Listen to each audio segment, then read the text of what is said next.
Pernyataan Kepala BGN dan kelangkaan minyak kita. Ada satu pernyataan menarik dari Kepala Badan Gizi Nasional, Dr. Sudaryono MMMBA yang baru saja ditunjuk Presiden. Dia menegaskan bahwa dapur Satuan Pelayanan Pemenuhan Gizi tidak diperbolehkan menggunakan bahan-bahan yang diperuntukkan bagi subsidi dan kebijakan tertentu, termasuk minyak kita. Dapur MBG diminta menggunakan bahan sesuai standar yang telah ditetapkan. Sepintas penegasan itu mungkin terdengar biasa. Tetapi kalau dipikir-pikir lebih dalam, mengapa larangan itu sampai perlu dipertegas dan disampaikan di depan publik?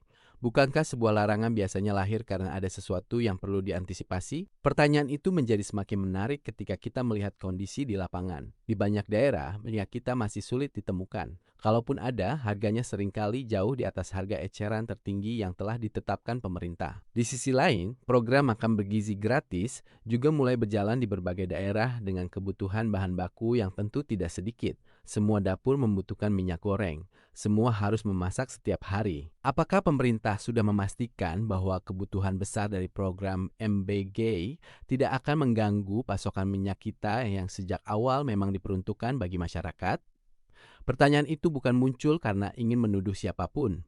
Justru sebaliknya, pertanyaan itu muncul agar tidak berkembang berbagai dugaan di tengah masyarakat. Bangsa ini memiliki pengalaman yang panjang menghadapi berbagai penyimpangan, mulai dari penggelembungan anggaran, pengurangan spesifikasi pekerjaan, hingga penyalahgunaan bantuan pemerintah. Karena itu, setiap kebijakan yang melibatkan anggaran besar dan kebutuhan pokok masyarakat memang harus dibangun di atas pengawasan yang kuat dan keterbukaan informasi. Beberapa waktu lalu, penulis juga berbincang dengan seorang tenaga penjualan minyak kita yang memasok barang ke sejumlah warung. Ia bercerita bahwa di lapangan beredar anggapan adanya permintaan minyak kita dalam jumlah tertentu yang dikaitkan dengan dapur SPPG. Informasi tersebut tentu belum dapat diverifikasi secara independen, sehingga tidak dapat dijadikan dasar untuk menarik kesimpulan. Namun cerita seperti itu menunjukkan bahwa ruang spekulasi masih terbuka ketika informasi resmi belum disampaikan secara utuh kepada publik.